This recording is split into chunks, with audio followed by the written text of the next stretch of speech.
Welcome to the Focus Podcast, gentlemen. Hey, this is our very first podcast. We're so excited about starting the Focus Podcast for Men of Jesus, which is a men's ministry where we just focus in on discipling men and young men, primarily African-American men and young men. And so we decided that we would start this podcast to give monthly themes that men could focus on in order to grow spiritually and as leaders in their homes and in their communities. And so we're excited. February, we are looking at marriages. And so I brought in my friend. Whenever I was thinking about, man, who can be my first guest to be able to talk about marriage for this month, I immediately thought about Nick. And so I reached out to Nick.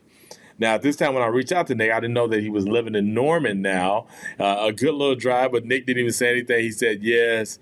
We scheduled the first podcast. This is our second recording. I like to tell the truth because some of you all are out there wanting to start a podcast or looking to do something and think everything's perfect and we can make it feel. It is not, ladies and gentlemen. It is not always perfect. So this is our second recording because on the first one, I don't know what happened. I'm going to have to take the blame because I'm the one that set up everything. But I had just used the same setup the night before and it was great. But anyway, all that to say, don't give up. Just go for it. If you mess up, try again. And oftentimes, us as men, we can be the worst at not being willing to just get out there and try. We think we got to have everything perfect. We don't want anybody to think we messed up. But let me tell you what, you're not going to get anywhere doing that way. We have in our break room here in the office complex that we're in, we have a quote by, I think it's Thomas Edison, where he talks about he didn't fail 10,000 times. He learned how not to do things 10,000 times. And so come on, let's get out there. Let's make it happen. Let's learn. And then out of that comes wisdom that we can now share with other men. We can share with our sons. We can share with our daughters. We can share with our friends and coworkers because we've tried it already and we can give them that wisdom out of our learning what not to do.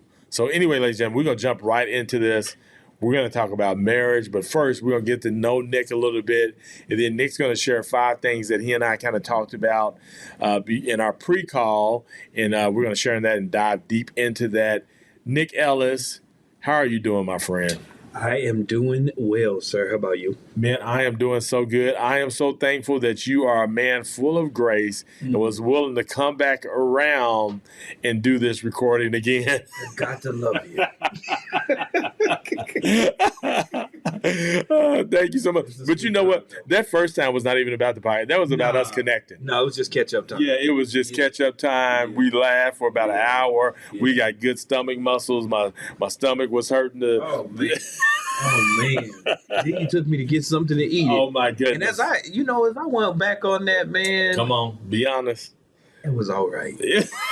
At first, I was skeptical. He took me to a barbecue restaurant I didn't particularly care for. As I look back and I reflect, come on, it was all right with my soul. Yes, sir. Yes, sir. Maybe because I was with you. Maybe it wasn't because he was there.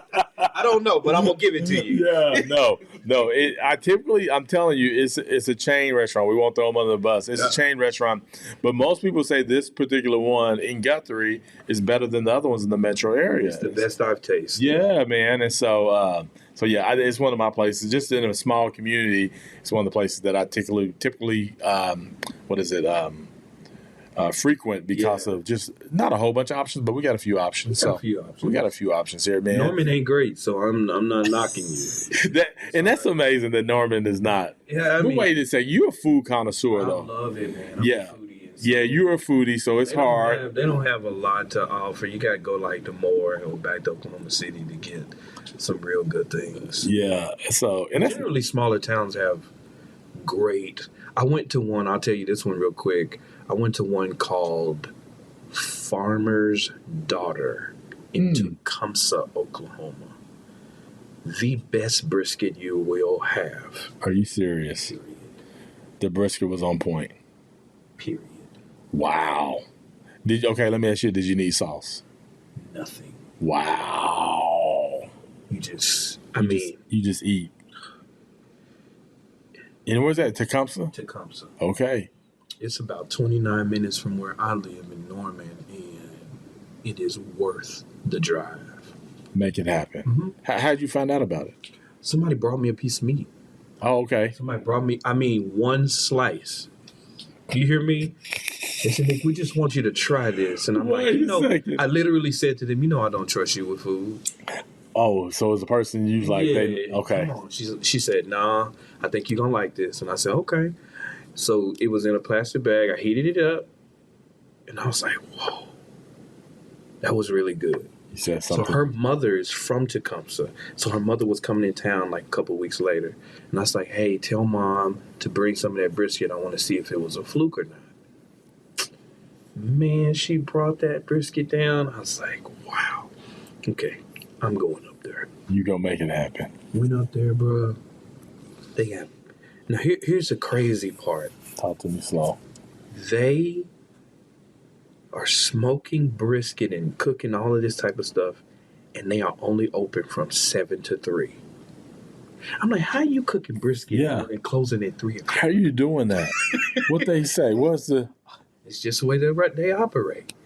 But I kid you not, you get there, you look at the menu, they got brisket lasagna. So is brisket their thing? Brisket nachos. Oh, man. It was the truth, bro. Oh, man. I ate so much stuff. I spent so much money. I was like, oh my gosh. And it kind of has this like Cracker Barrel feel. Yeah. So they have a little side shop with all of the stuff that they make, like jams and nuts and candy nuts and all these different type of cakes and desserts and cookies. I was just like, okay, I need to get out of here. Was it a date night or did you take the whole family? No, it was just me and a friend. Oh, okay. My buddy, he getting married this weekend, and he was like, Nick, let's go to Father's Daughter. I was like, say less, Farmer's Daughter, let's go. And we went, and I was like, oh, man. So I'm definitely going back. That's good. That's good. Good. Man, Nick, tell the people a little bit about you. As I would like to say, I'm a husband to one wife. Not 2 or 3. No, just one. She's Jamaican, so she ain't having that. Ain't messing around. Man, listen, man. Jamaicans are different. But I love her. Her name is Ayatollah. She's the sweetest thing on the planet. And I am better for having her. I tell people all the time, I do make good decisions. That's good. Outside of Jesus Christ, that was my best decision. And she is a beautiful soul and a wonderful wife and mother and probably the best cook on the earth. Wow. Yeah, she don't, she's that kind of cook that don't look at the seasoning. She just smell it and put it in there. Oh. How do they do that? I don't know how they do it. It's an anointing. It is. It's a gifting. Yeah. It comes from God. Everybody don't got it. But she has it, and I'm grateful. I have 5 children, and I love each of them very dearly, even when they get on my last nerve. But that's their nerve they can get on. Now, do you have a favorite child? Yes. Depends on who's in my face. See, I thought you was going. I was like, see, you are a real man. You gonna be honest with me and tell the truth. Then you go there. No, for real. It just depends on which one. Some days it depends. I tell them all the time. It depends on which one makes me prouder. In the moment, You my favorite right now. You my favorite right now, but you can mess that up. Yeah. I make it a healthy competition. I announce to the house. My oldest son, I tell him he's my favorite today. You other ones, you got room to make up. You can prove yourself. That's right. Don't think you out of the game. Right. There's still some game left. Absolutely. Okay, Absolutely. That's good. Absolutely. So 5. What's it like raising? So I have 3 children. Yes. Right, and I know what that looks like, but I'm feeling like 5 is almost feeling like a real stretch. 3's a stretch. 2's a stretch. 1's a stretch. But 5 is feeling. And still living at your house. So those range 23 20, 18, Oh. 17, Oh. and then 7. Yeah. The factory was not closed. It was still open. Oh my goodness. And we were like, oh. Okay. So here we are. My third, my last son, not before the little one. His name is Josiah. He's 18 this year. He's graduating from high school this year, going to the University of Oklahoma, all that. And then it's like, oh, we could have been empty nesters this year. No. The little one is there for another 10. Ready to own it. And will be owning the house. No, he already does. He already owns the house. He already owns the house. Hey, he's gonna grow up like if the other ones, even now that they're older, he's gonna almost grow up like the only child because he's the only one. Everybody else should be pretty much. I forget that he's 7. Yeah. Because sometimes you think, and I talk to him and I'll be like, "Hey man, you need to come on," and I realize, oh, he's 7. Yeah. He doesn't know that. You have to teach him. It's like, oh yeah, you still need time, and you still need this, and you still need that. I mean, you just got to slow down a little bit with it. Yeah, you do. You really have to be slow down and be very intentional. That's good, man. Where did we first meet? We Tell Stories Poetry Night. Yeah, I wasn't sure if we had a connection before that, but I felt like that was the spot where that's the case with a lot of people. Oh yeah. For me, and the cool thing is we're talking like 2000, early 2000s, and still a lot of those connections are like real relationships. I credit my marriage to it. Yeah. Yes. You ain't send me no check or nothing for nothing, man. What's your address? Yeah. Give me your address. It'll come. I don't want your Cash App or your Venmo. None of that. Or your PayPal. None of that. It'll be there. I'm gonna write a check.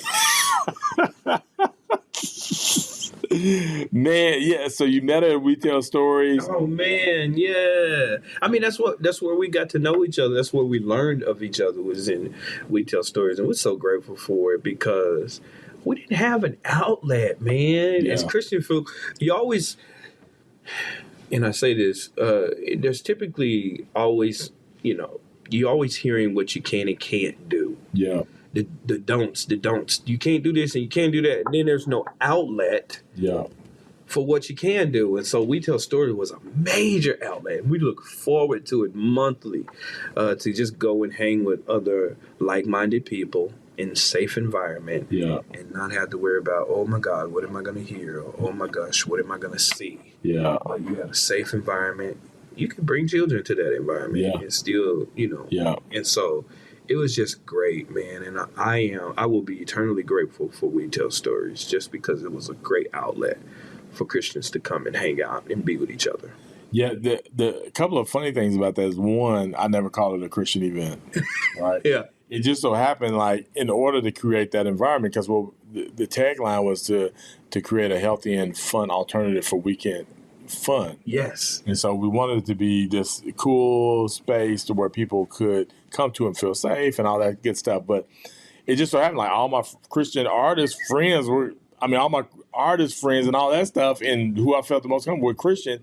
And then also I started recognizing, like, Christians are creative beings as well. Yes. So where can we give them a platform that's not church? Right. Because other times if you wanted to perform as an artist, you have to go to a church. And so it was cool to have that, and then provide other outlets like yourself a stage to do something that I felt like you were gifted in. Absolutely. Where we gave you these little moments. What were the moments were called? Real life stories with spiritual significance. Yes. So you would have and I think we would give you 7 minutes, and you would get up there and you would bring it, get people to their feet. It's fun. Yeah, it was so much fun, man. It was just fun. All the way around, from the music to the people. Java Days was even nice. Yeah. Oh yeah. Java Days was it was a nice venue, and it wasn't set up ideally for that type of thing, but we made it work. Yeah. And it was really cool. And it would be people lined up around the building, man. Oh my goodness, just to get in the spot. Yeah. I'm telling you. Yeah, it was so crazy, man. It was really good times. Man, so one of the things about you, even then and even as of today, you just love to be stylish. I'm assuming you loved it. You were always stylish. Like, where did that come from? My mom had always wanted to go into fashion. And so she used to dress me as a kid, got you. to the nines. And so I just learned to just go with it. And, going into middle school and high school, I was that weird kid that would wear suits to school. And I remember telling you this last time, the students, especially my senior year in high school, the students called me Mr. Ellis. That is so funny. They called me Mr. Ellis. I had a walkie-talkie, man. I mean, I was that guy who just, I think it just, some people would say, you're just a young kid with an old soul. Yeah. And I mean, that's just how I love being around older people and gleaning and getting wisdom and understanding and knowledge. It's just something that's just been a part of my DNA for a long time. But yeah, cool. I love to dress up. To this day, I love to do it, man. It's just, people say, why you have a suit on? And I would say, why don't you?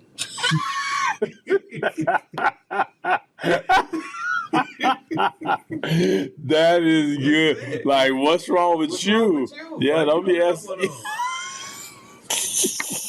And we talked about this, where I don't even own a suit anymore. And I was like, do people still? And you was like, I said, do people? Pastor, and you don't own? Yeah, you don't own a suit? I don't own a suit. I question your salvation.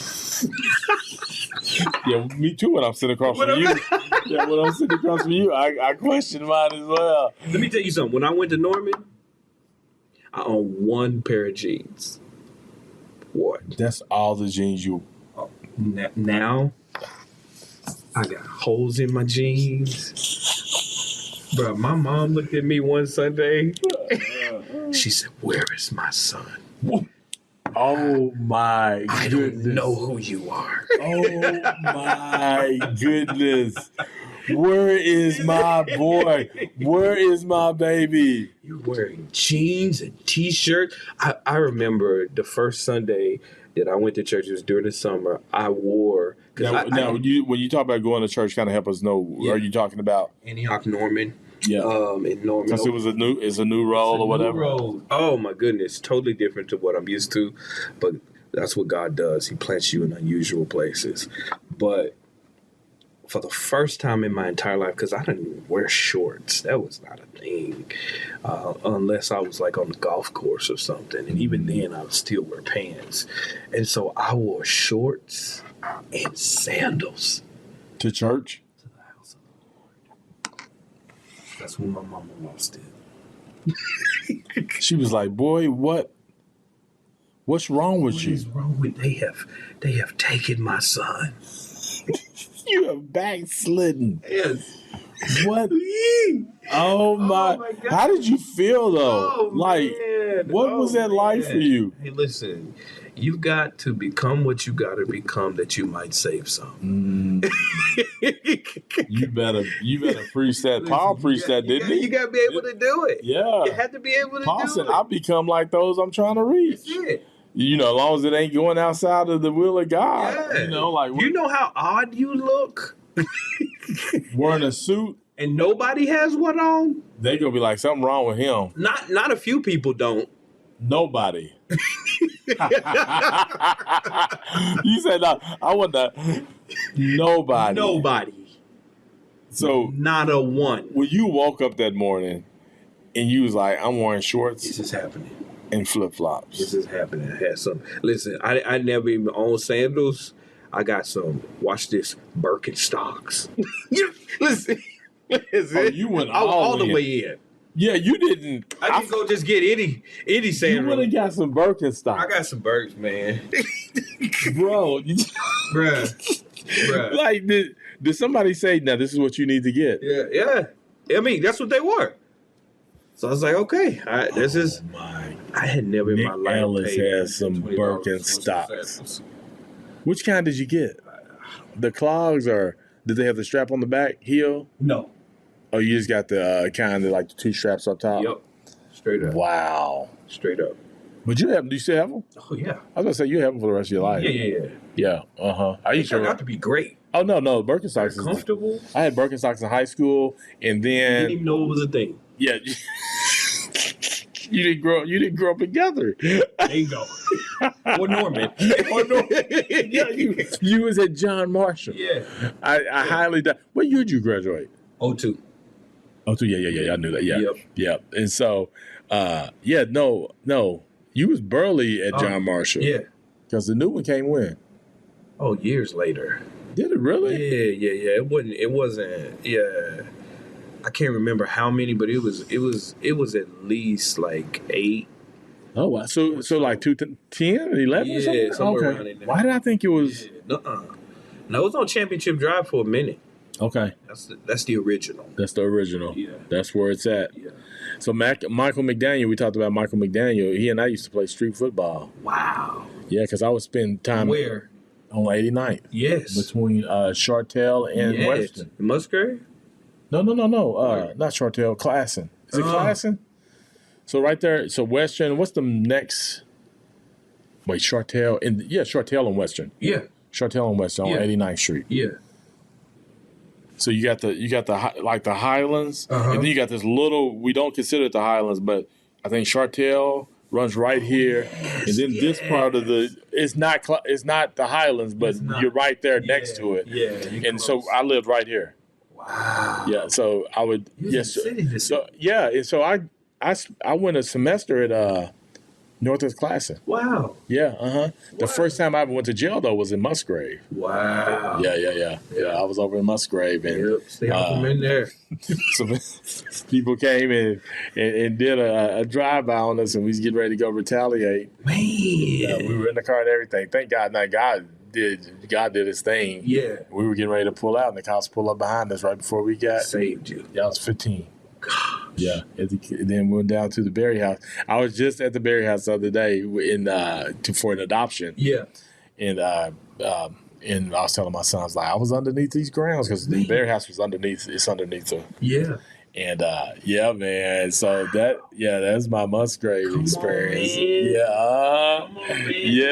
Yeah. So I thought about going to John Marshall because Michael McDaniel, Corey. Oh my goodness, there were so many of us. Yeah. I thought about going just so I could play football with them. Yeah. I stayed at Guthrie, and so we all ended up being rivals. And come on, man. Yeah. But it was good. It was good stuff. Man, tell us about your wife. What can I say? I mean, she gets on my nerves, but I love her. That sounds like a real marriage to me. Listen, man, I'm not finna paint this picture like. Let's keep it real, man. Let's keep it real. Some days I tell her, I do not want to see your face. Yeah, like. But see, that's the deal, and we'll talk about it. But it's easy to fall in love. Falling in love can be an accident, but you're never meant to stay in a fallen state. Anytime you fall down on the ground, it hurts. It's not fun. But what do? Innately, you get up. Yeah. You stand up. Yeah. So then, yes, you can fall in love by accident, but then when you stand in love, that is intentional. And you have got to be in a place where you have made a decision that I will stand in love. Yeah. And I'll wait. We'll talk about that. Because I could go there real quick. So how did your wife end up? Because she's not from America, right? No, she is originally from Jamaica. How did she end up here? She ran track, of course. She was recruited to go to the University of Oklahoma. And they brought her whole team over. She was the oldest on the team, so she was a senior. The other teammates were juniors. So they stashed her at Southern Nazarene, and then the other kids went to Jinx. Okay. To finish their senior year, and then they would bring them all together. Well, in that year, the coach, the coach at the time left and took a job at the University of Michigan. And so here my wife is now at Southern Nazarene on a track scholarship.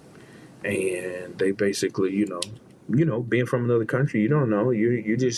You're 18, 19 years old, and they're paying for everything, and everything's going great. So it's just like, yeah, you're not going to go to Oklahoma. Okay, well, I'll just stay here. And so she went on to win 3 national championships.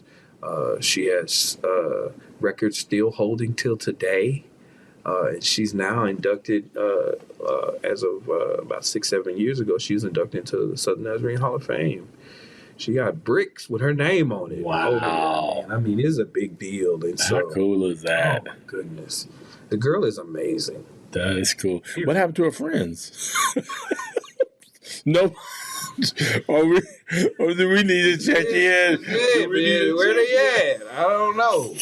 I think she told me that some of them ended up going to like ORU. Some of them issues. So they, you go to different places and, But I'm grateful for her that she came to the U.S. However that worked out. It worked out for you. No, you said that y'all originally met at We Tell Stories. Yes. Okay. Mm-hmm. Okay.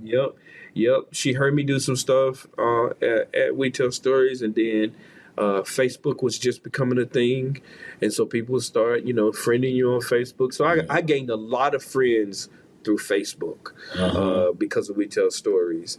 And so then I would start putting stuff online and things like that. And then, one time she came to an event. She told me she was going to come to an event. I believe it was called Good Fridays. It was another kind of like spinoff where young adults would come on a Friday night at like 10:30.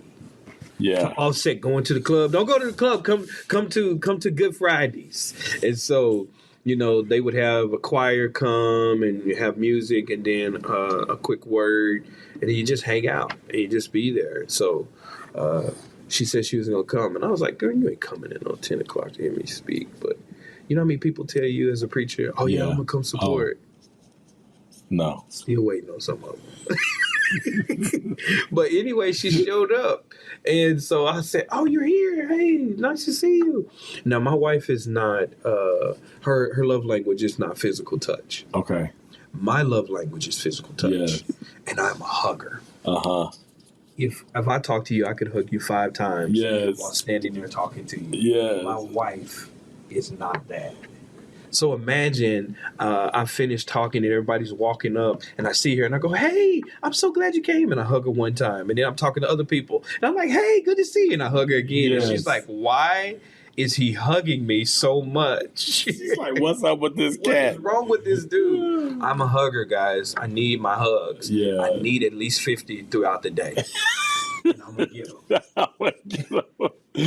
Regardless of who's around, I'm getting my hug. You're going to get the hug. And so here it is.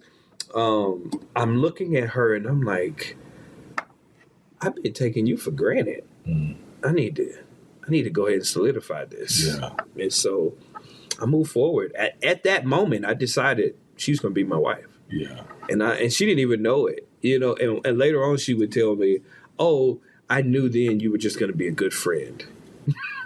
Friend zoned me and didn't even know. And I was like, that's fine. I mean, even in courtship, because she would say she dates. Oh, okay. I don't date. I said, well, whatever you want to call it, dear. Yeah. That's how I was with my wife. Let's go to the movies, dear. Yeah. Let's just go hang out. Whatever you want to call it. You happy, whatever you want to call it. Let's do that. She tried to break up with me 3 times. Our deal was we would go downtown and we walk around the canal and talk. The first time we went downtown to walk, I preached to her for 2 hours. What was the message? Whatever I was studying that week, and I gave it all. I wanted to make sure she could endure sound doctrine. And you know what happened? Even the more, she said, "Oh, he's gonna be a good friend." Yeah. No, I had no aspirations for a relationship. No. She didn't even know she was on trial. She didn't have a clue. I was working, and so her guard finally came down, and she's like, "I'm falling for this guy," and I'm like, "I know." Now, for understanding purposes, we're a blended family. Yeah. So she had sons before we got married. I had a daughter before we got married. And so we both come from broken marriages, and our immediate parents also had broken marriages. So when we got together, we decided we're breaking this curse. And so, but anyway, before I even get that far, Josiah, who I mentioned earlier, who's 18 now, at the time he was 5, about to be 6. And we have been talking for about 3 or 4 months. And Josiah comes to me and he says, Mr. Nick. I said, yeah, Joe. He says, I need you to do me a favor. I said, sure. What is it? He said, I need you to marry my mom. Wow. He's 6 years old. Wow. Yeah. I said, really? He said, yeah. Now listen. Don't tell her it was my idea. Wow. Are you serious? He was serious as a heart attack. That is a great story, man. So I said, I'll see what I can do about that. So, 6 months later, I actually cash it in. The Lord one day tells me, go get the ring. And I'm like, go get the ring? What do you mean, go get the ring? We were at my mom's house celebrating the kids or something, and I'm like, where am I? I don't got this, I don't got that. It's like, go get the ring. So I take Joe with me. So we leave the house. I say, I'm gonna go to the store and get something to drink, and I really don't know where I'm going. And I said, where am I going? So I end up at Coral Springs Mall. I walk in, I'm like, where am I going? And Sears is going out of business, and they have an 80% off sale, and they have this $2,500 ring at 80% off. Wow. I buy the ring, but it's too big. And they say, we can size it, but it'll take 2 weeks. And I'm like, I can't wait. So then the guy tells me, if you go to Coral Springs, if you go to Penn Square, they can size it for you today. So now I'm driving all the way from Quail to Penn. Well, you done told them you'll be right back. I'm going to the store to get Sprite. I get the ring sized. We get back, we're halfway to the house, and I realize I did not get nothing to drink. So then I turn around and go get something to drink. So I'm walking in the house, we get out the car. I say, Joe, don't say nothing to nobody, because Joe can't hold water. Don't look at nobody, don't say nothing. Just stay in the car. I almost wanted to do that. So he come in and he just... And so I kneel on one knee and I am pouring my entire heart out to it, Yadoli. I'm crying and she is laughing the entire time. My mom is there. Her mom is there. I mean, my sister is there. Everybody around her is crying. And she has no idea what is going on. Oh, she does not even... She is laughing. You're so funny. And she opened her eyes and she looked and saw everybody. Oh, it's real. And I pulled a ring out. And I mean, she just instantly begins to cry. Now, here's the kicker of all of it. I'm hugging her. And Josiah, I almost tear up every time I think about it, man. Josiah walks up. I'm hugging her. He hugs both of us. And at this time, they had already started calling me Dad. And he said, Dad, we did it. Oh, man. Yeah. The best, man. That's good. Oh, man. That's so yeah, good. she tried to break up with me a couple times. Let's go back to that. Yeah. I said, you thought I was going somewhere? Nope. No way. That's really good, man. Men be persistent. Yeah, for sure. Now, in that, been married how long now? This will be 11 years in November. Yeah. Mm-hmm. And I also want to say that I feel like you've placed yourself around men who value their marriages as well and have been able to pour into you. And so as I was thinking about you, that was some of the thought in this as well. And I'm just kind of leading into, we talked about these 5 things, right? Mm-hmm. And so not only are these 5 things that you've learned over the 10 years from just being married, but other men speaking into you, and I know you value that, and you've been around some, like I said, some rock star men and pouring into you, man. Oh man, it's it's vital that you surround yourself with men of integrity and character, especially those who can show you how to be a man, how to be a husband, and how to be a father, and how all of those intertwine. Yeah.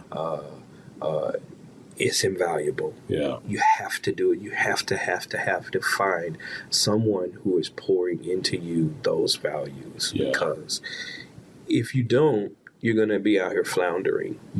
And that's what I didn't have in my first marriage. I was young. I was dumb. I didn't listen to nobody. I just went on my own accord. My mom told me, you cannot get married until you're 21. And you know what? I turned 20 on October 20th, 21 on October 20th, and I got married on the 24th. Oh, wow. And couldn't find nobody to agree what I was doing. My best friend refused to be my best man. Are you serious? Oh, that's a sign if your best friend won't.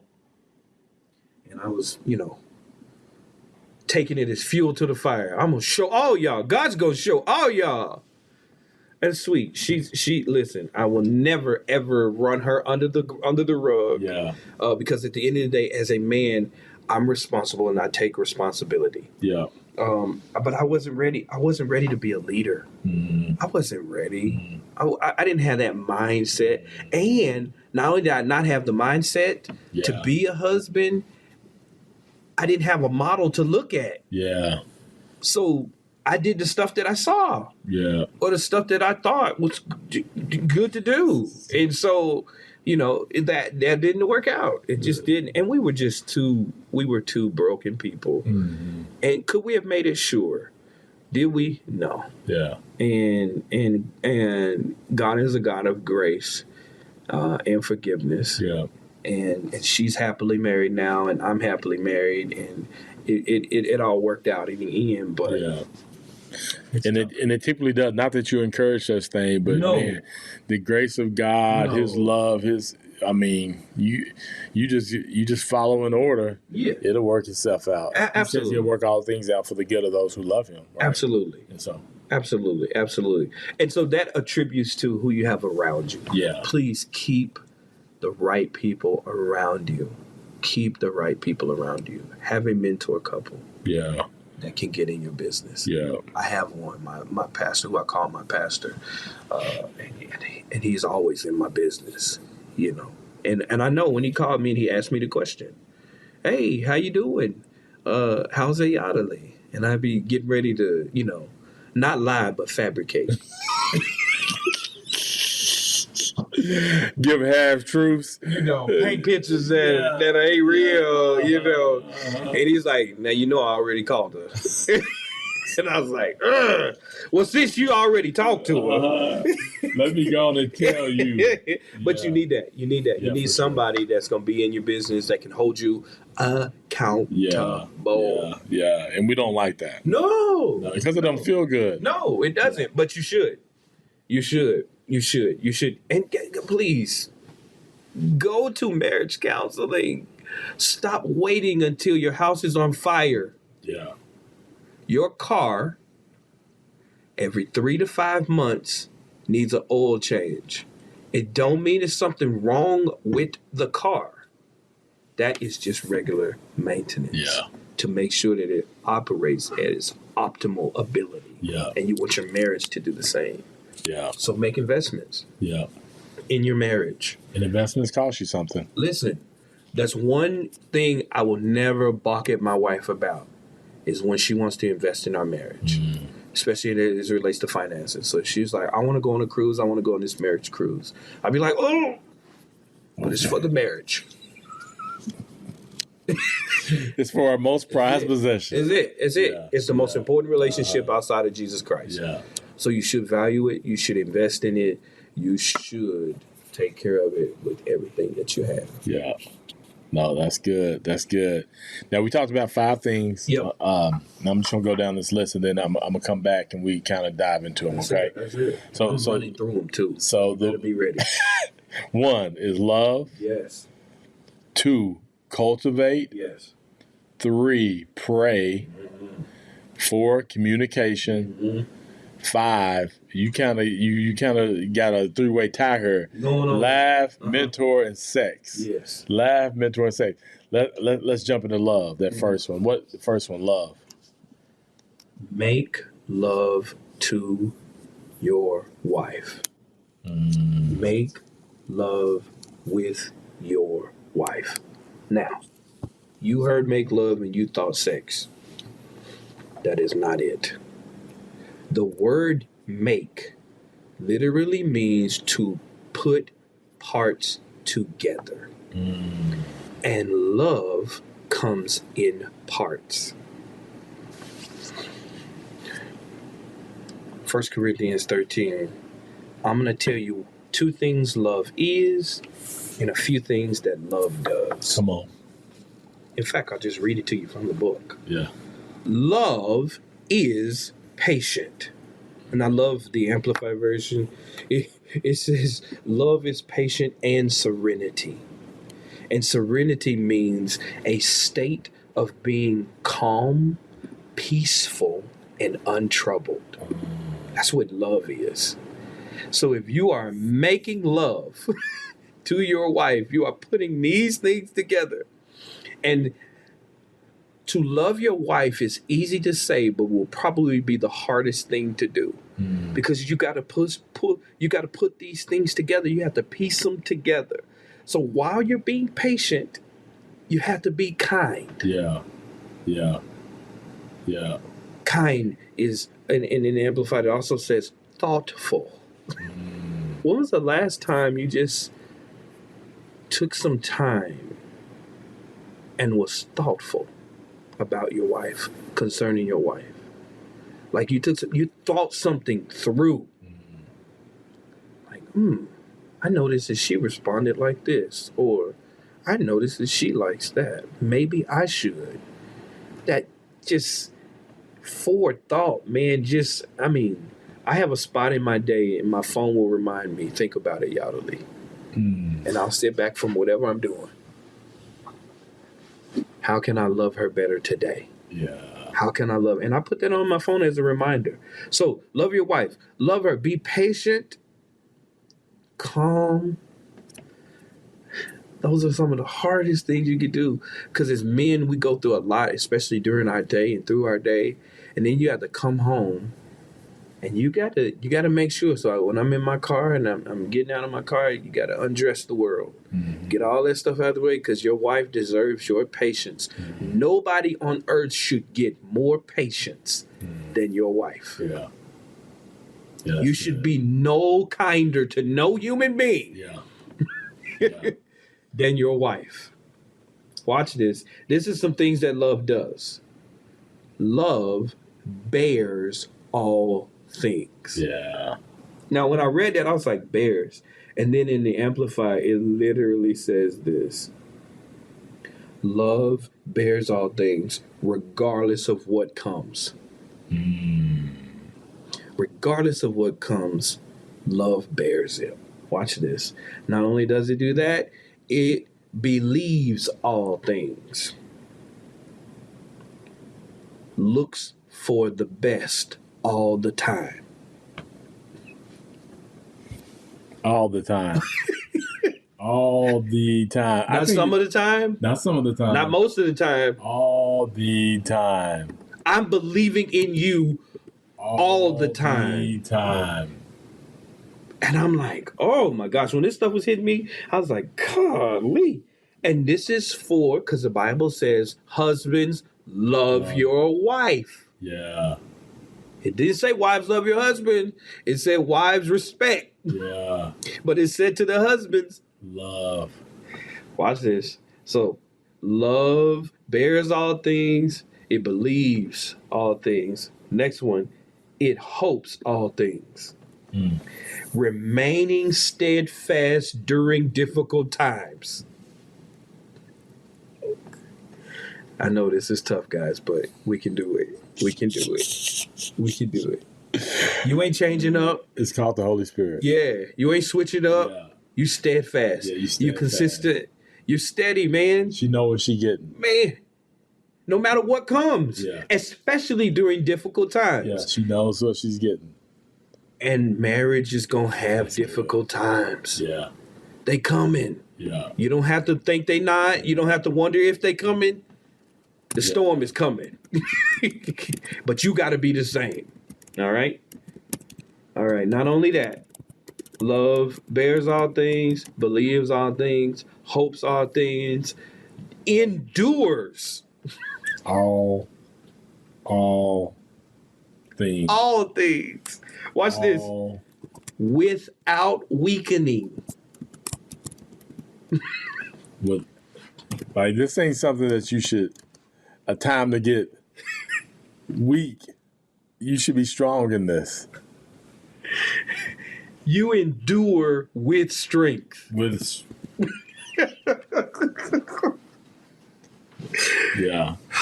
I could just do this one and be done. You know what I'm saying? Why, we could, because it's easy to say love your wife, but you've got to piece these things together. Mm-hmm. These things, listen, how can I say it?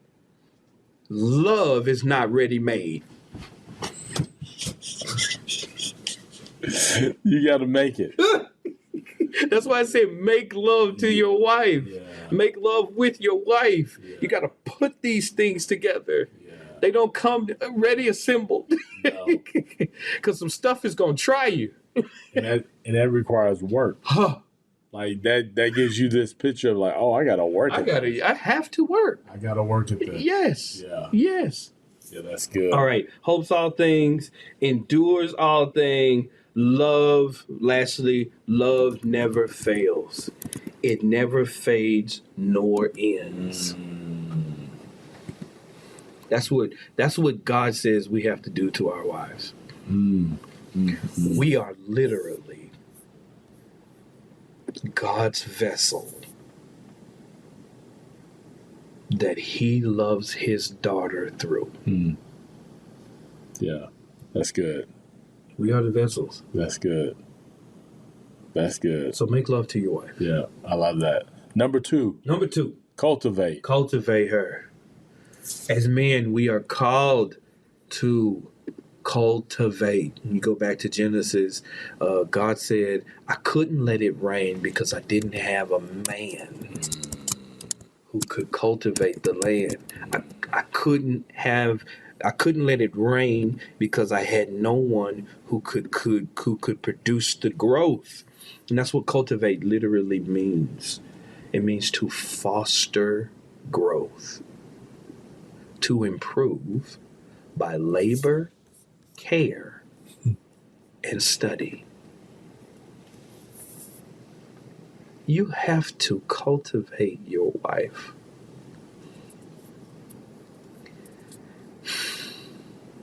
This is another fun one because the Bible says live with your wife according to knowledge. Dwell with her according to knowledge. We have to get PhDs in our wives, in the study of our wives, how she moves, how she operates, how she feels. All of these things matter. So we've got to take notes. We've got to study. We've got to see. We've got to learn our wives. One of the things, I am not a gardener. Okay. I don't like it. My wife loves it. And so one summer she was like, honey, I'm going to be gone during the summer. She was doing like the track thing, right? And she likes to coach track. So she was doing that. So she was like, I need you to water my garden.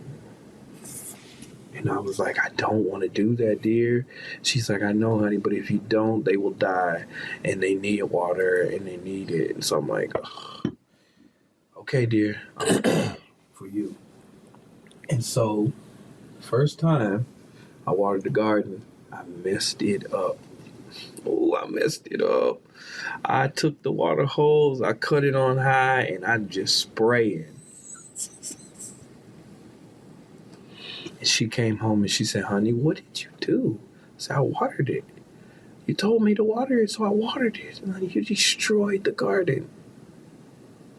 So then she took me outside and she said, this plant cannot take water straight up. You've got to come down to its level, put the water hose here, and let the water run. This water can. This water can take this pressure, this flour can take that pressure. And she starts walking me through all of this stuff. Oh. And I'm like, wait, you want me to do this? Uh-huh. Well, here's the deal. When people would drive by our house, they would stop, let the window down, and they would say, we love your garden. Uh-huh. It's so pretty. And it's because my wife cultivated it. And She learned them. So you have to learn How to water. The Bible says, wash your wife through the watering of the word. You've got to learn how to water your wife where she can take direct, where she has to take it from the side, where she has to take it from some other angle. You've got to figure out how she can receive, because we are called to cultivate our wives. That's good. We are responsible for their growth and maturity. That's good. The late Dr. Miles Monroe, which I will refer to a lot, used to say this: if your wife is not a flourishing tree, but a dried up shrub, it is your fault, because you failed to cultivate what God gave you. Because here's the deal. He would always say this: your ideal woman doesn't exist. She's only right here in your mind. You have to cultivate that woman. Wow. I said, oh my gosh. So it's like this. So if you say to God, God, I want table and chairs. God says, okay, here's a tree. Make it. Yeah, get to work. Get to work. Make it. Here, I gave you. Yeah, I gave you what you need. Yeah. Make it. Yeah. No, God, I just want you to give me. Yeah. It don't work like that. Yeah. You got to cultivate. Yeah. You got to make it. And as men and as husbands, we are responsible to foster the growth of our wives. Yeah.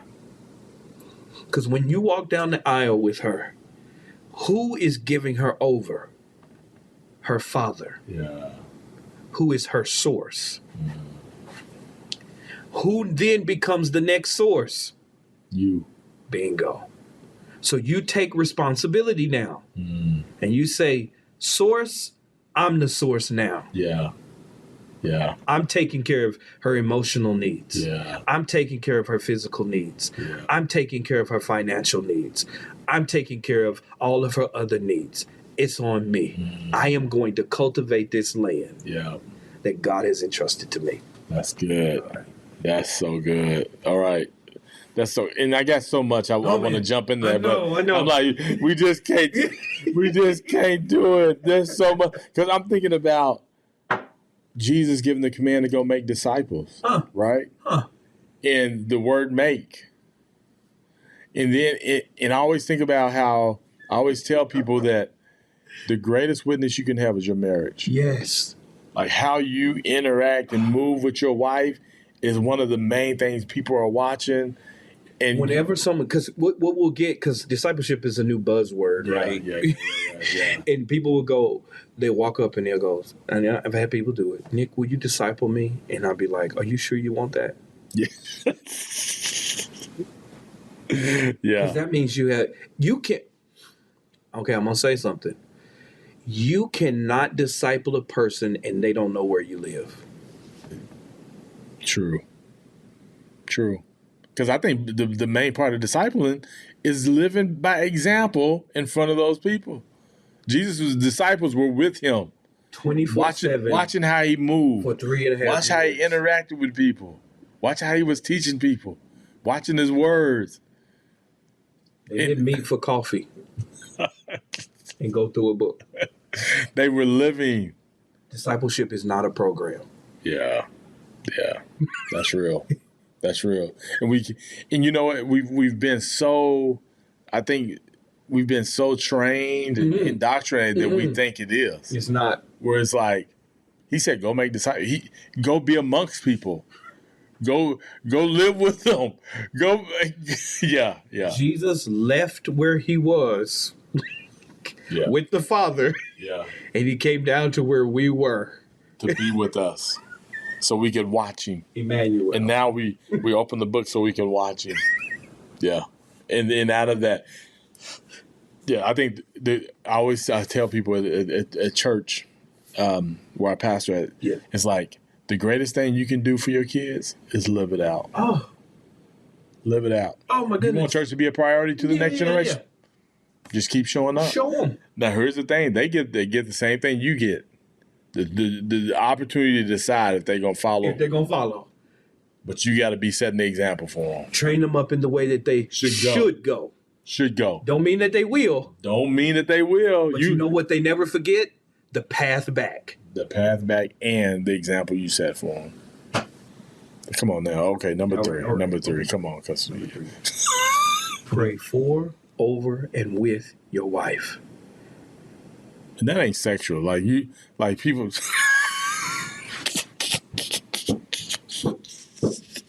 Like, don't make it all. Don't make, us as men, we be thinking everything leads to sex. Like, that sounds really good. Let's go get it right. Let's go, man. Listen, your wife needs to hear your voice. That's good. Pray over her. That's good. It will bring peace to her soul. You said that last time, and that really hit home for me. Like, the importance of just praying over my wife. You have no idea how valuable fathers speak identity. Yeah. And in order to speak identity, you have to open your mouth, which means words have power. Yeah. They have power. And so your wife needs to hear it. Yeah. She needs to hear you praying over her. But not only do you pray over her in her hearing, you pray away from her. I pray for her even when she's not around. The things that she goes through. I pray for her days. I pray for her mind. I pray for her heart. I pray for her peace. I would challenge you to write out a week. Okay, Monday, Tuesday, Wednesday, Thursday, Friday, Saturday, Sunday. What am I going to pray for my wife on Monday? What am I going to pray for her on Tuesday? Write those things out and watch. Yeah. Step back and watch God do the things, man. Yeah. You have to. And pray God's word over her. I cannot stress that one enough. And I tell men all the time, it is hard to be mad at somebody you pray for. When me and my wife, we have intense moments of fellowship. Sometimes you should just start praying. Right in the middle of it. Yeah. You want to diffuse an intense moment of fellowship? Just start praying. Oh, man. How you going to be mad? I'm talking to the Father. Yeah. And you can do one of two things. You can be, or you can go, and most of the time it's, okay. All right. You're right. Yeah. That's leading. Yeah. That's leading. We're not going this way. Yeah. We're going another way. This ain't giving us no word. So we're going to go another way. Yeah. And they will follow you.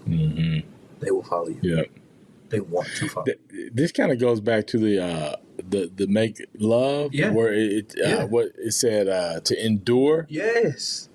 So during this time of having challenges, if you're enduring, you got to stay steady. You got to stay the same with strength. And they're following you. Yes. They're seeing you. They're watching you. You need to be consistent. We talked about the consistency.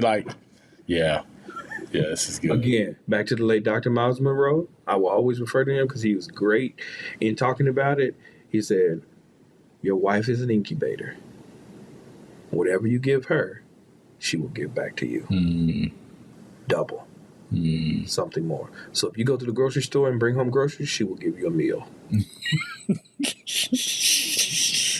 If you give your wife a word, she'll give you a paragraph. Yeah, that's good. If you give your wife sperm, she'll bring you children. Yes. If you bring her frustration, she'll give you hell. Yeah.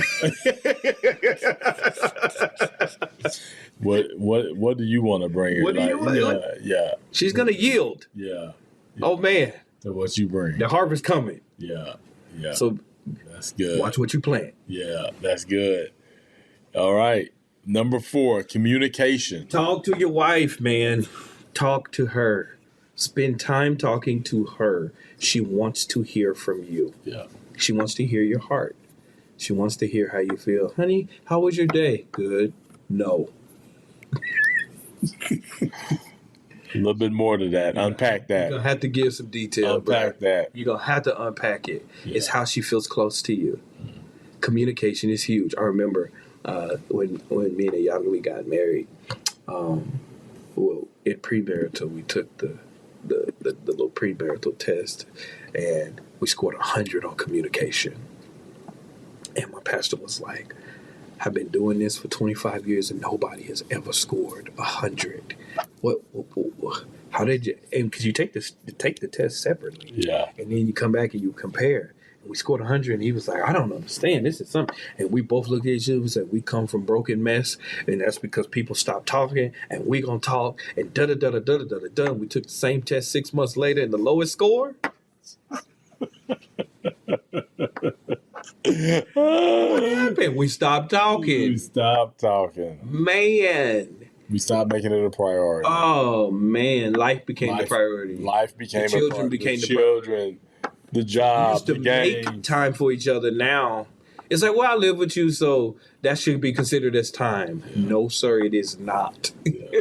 You got to spend time communicating. That's how you got her to fall in love with you, through communication. Yeah. How else do you create communication? Creates intimacy. Yeah. It's the same thing with God. You have to communicate with God to get to know him better. Yeah.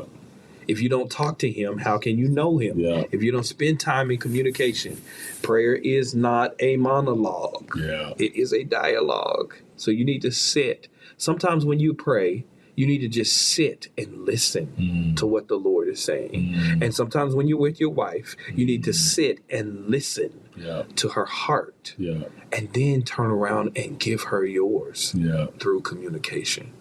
Communication is everything. That's good.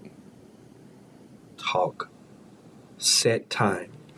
Set time. Yeah. Set time.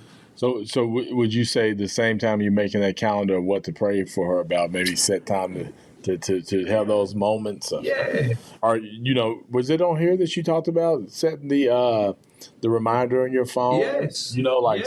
Set those reminders to talk about. I love checklists. Maybe create a checklist. One of the things you're going to do throughout the day and check it off is just ask her about her day, or, we got to be intentional. And you going back to you talking about the maintenance part, like, these are questions that you can have other men asking you in your life.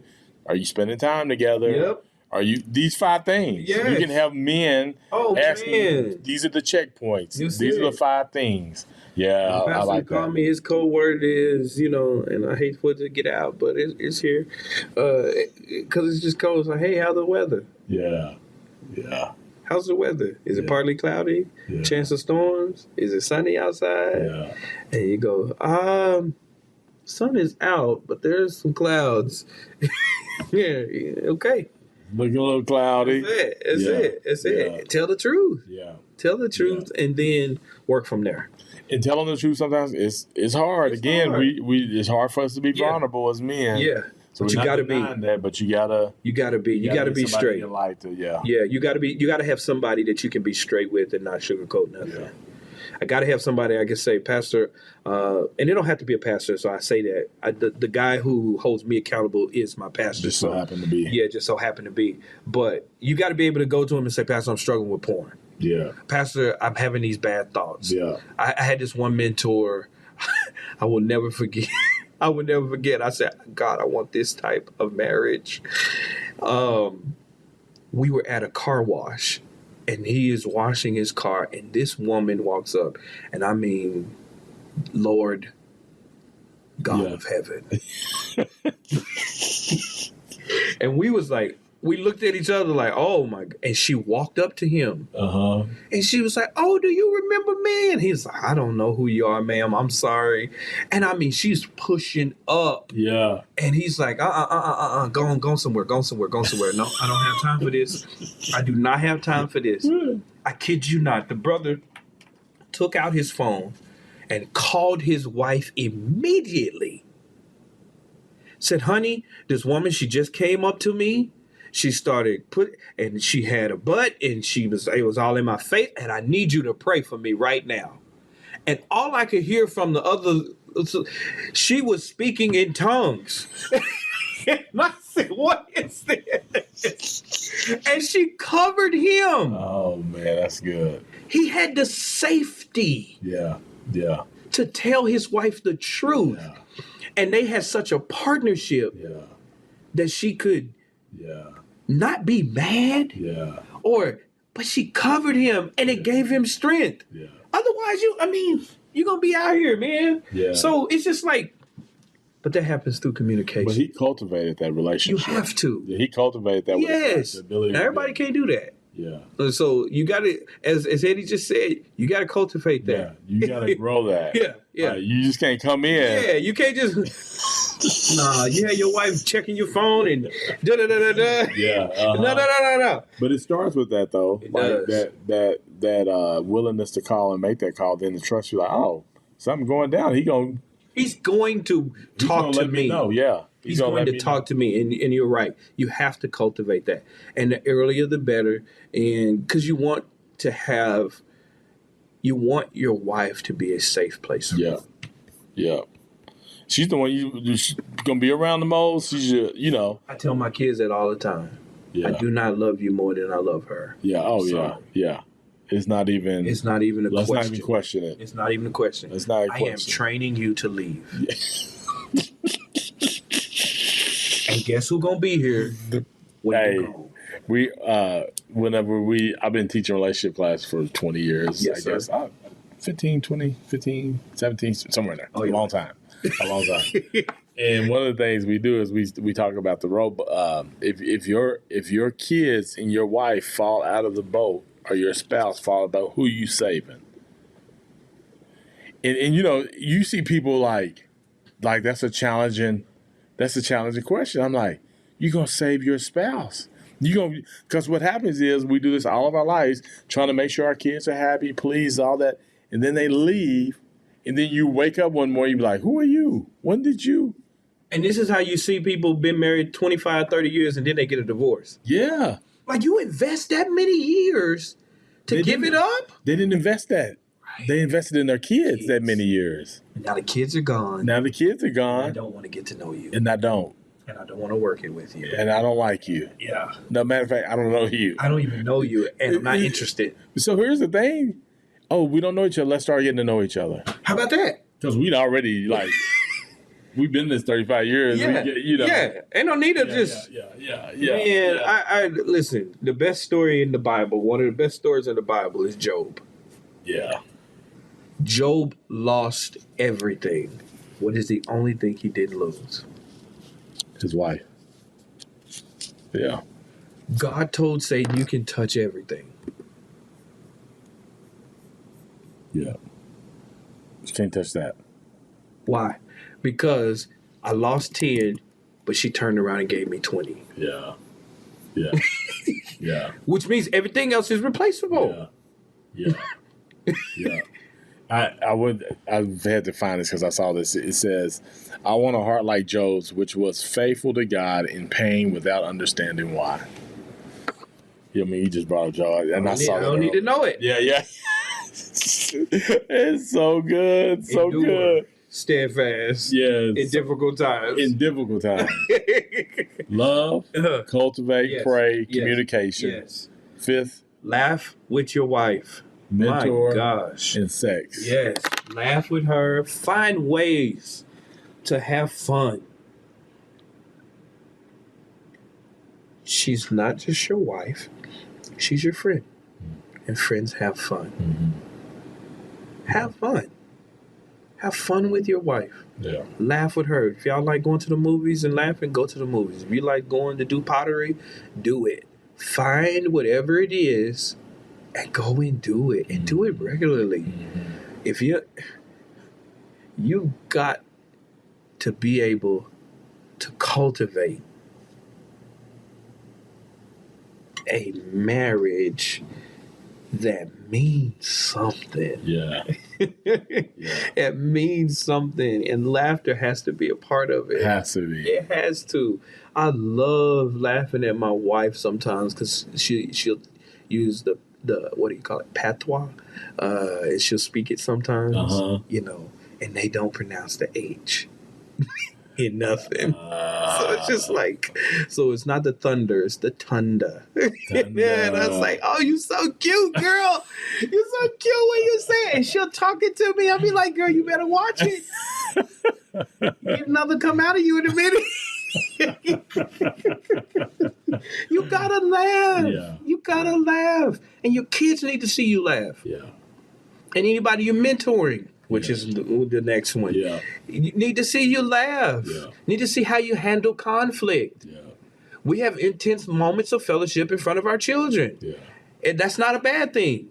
How do you resolve it, though? Yeah. Make sure you resolve it in front of them. If you do it in front of them, make sure now you shouldn't have all of your intense moments of fellowship in front of your children. But there's some you can have, and show them how to resolve. Yeah. Show them how to work through it. Sons, daughter, this is how we do this. Yeah. This is how you come back. Daddy messed up, so I'm going to repent. And our phrase is, I do not deserve your forgiveness. Yeah. But if you can find it in your heart to forgive me for what I just did, I would greatly appreciate it. That's good. I forgive you. All right. Are we good? Did you restore me? I'm back? Nice. Okay. Make the decision now. If you know you can get over it, then make the decision now. Yeah. Because it's just a decision. Yeah, that's good. Yep. That's good. Mentor, find somebody you are pouring into. You should always be pouring. Pouring creates even more accountability, because then you start pouring and you be like, oh, wait a minute, I wasn't pouring that into my wife. I need to do that. But more importantly, you create and foster more great marriages, which is what our country needs. It changes the city. It changes our churches. It changes everything when there are strong families. Period. That's it. Period. So mentor somebody. Be pouring into somebody. Somebody should be pouring into you. So you should have a mentor couple, but then you should be a mentor couple. Yeah.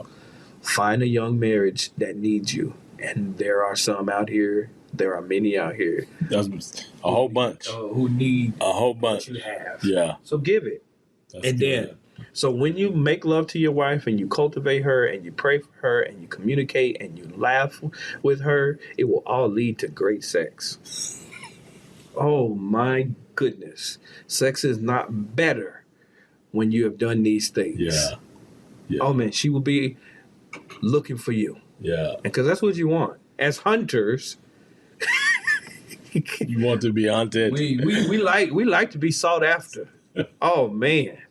But I tell you what, when I don't pray for my wife, she's just not really in the sexual mood. Mm-hmm. When I'm easily irritated, mm-hmm. She's not, you know, when I'm easily angered, when I ain't talking, they're not open. When I haven't been thoughtful, You wonder what doing them dishes. Cleaning the room up. Or even getting your kids to do it. Just just being on it. Get your team together and making it happen. If I'm doing dishes, the house is in array because I'm like, I say, hold up, we need to come to Jesus meeting. I can't pay mortgage and do dishes. Come on, I just told my kids that yesterday. Yeah, I can't do both of them. So which one you gonna do? I'm cleaning the house. I'm doing the dishes. We cooking food for y'all. Yeah. Which one you gonna do? Which one? You got to pick one. You got to do something. You can pay the mortgage, or you can do these dishes. Choice is yours. Which one? Yeah. No, for and sure. y'all all here, so all day. Yeah. All day long. Yeah, you got to do it. You got me one. I'm going to send me a text right now. Just to make sure. That's it. Get it done, y'all. Get it done. Yeah. Get it done. Why? Because that's going to take stress off her. Yes. Oh, man. And we all benefit. Man. Not just as me as a husband, but mama be bringing everything. Everything. Yeah. Oh, my gosh. Yeah. When I put Nicholas to bed early, come on. That's one less thing she got to do. That's right. And more time for you. Yes. Mm-hmm. Yes. Champ, let's go. We're not playing with Spider-Man right now. Put LeBron down. Get in this bed. Get on in there. And I'm locking the door when I leave. That's it. Don't get up. His thing, he like to get up. Don't get up. Stay in this bed. Yeah. If you get up, mean you're going to have another conversation. Conversation mean we're going to the room. Stay in this bed. Yeah. That's good. That's it. Find That's ways, good. man. Find ways. All of it will lead to sex. Now, I'm going to say this. We do not want sex. We need sex. So any wife that finds himself listening to this podcast, because your husband will listen to it, and he might share it with you. Ma'am, your husband does not want it. He needs it from you. You are his only source. Yeah. He cannot get it from another source. It only comes from you, ma'am. So please, I beseech you by the love of Jesus Christ, make sex a priority in your marriage for your husband. Yeah. Please. Please, please, please. And then to the husbands, love your wife more than sex. Yes, sex is important, but it's not everything. Yeah. It has its place. Yeah. It's not everything. Joseph showed us that. Yeah. When Joseph got married, he was ready to divorce. God said, don't do it. She having a baby with the Holy Spirit. She's still a virgin. We'll talk about that later. But for 9 months, he's married to his wife and cannot consummate his marriage. I did all the right stuff, but I cannot, which means he had to love Mary more than having sex with Mary. Yeah. And he had to love what was on the inside of Mary. And Mary had so much power in her because she had the Word. In the beginning was the Word, and the Word was God, and the Word was with God, and the Word became flesh and dwelt among us. And the Word was in her belly. And what was in her belly had the power to save Joseph. Yeah. That's how powerful your wife's words are. So, on another podcast, Yeah. that's not for me, and we didn't talk to the women on their words and the power of their words. Come on. Because your words to your husband, anybody can call him a dog on the street, and it don't matter. But if you say it, it's a whole different ball game. So your words even carry much more power because you're the closest thing to him. And if you don't use your words wisely, he will not be vulnerable with you. But that's a whole nother deal. I'm not going. Come on. No, that's I'm talking good. about sex. We need it. We don't want it. We need it. So please, please, please. Did I say please? You said it. Please. You said it. Please. You said it. Please. Come on. It's the number one thing we think about. Now, we may want to do it every day, but that's not real. You younger guys may be able to. But that's not real. In the real world, I may think about it daily. I think the stat is every 60 or so seconds it crosses the brain. Wow. That's the stat. That's the stat. It just shows up, bam. It's like, oh, hey. That wasn't even intentional. It wasn't. I wasn't even trying. I wasn't trying to. It just happened. But it showed up. Oh, that's good. Man, Nick, thank you for this, man. This was rich, and I think men can walk away with something that gives them the opportunity to kind of focus on. And oh, yeah. The loved one is a big one. yeah, the loved one is a big one. The Piece it cultivate, together. the pray. No, all of these are something, like I said, you could, it's almost like you could just have a Friday 5 where you just have a small group of men. We just check in. Just checking in. On these things. That's it. Like, okay, what do these things look like for you? What is that? This could be just your small group time with a group of men, and then also for yourself, just 5 things you can check in for yourself with. So thank you so much. Absolutely. I appreciate you. I thank you all for listening in to the Focus Podcast. Hey, men, we just want to give you something monthly to focus on to help you grow in your spiritual life and as a leader in your home and in your community. Thank you. Get focused.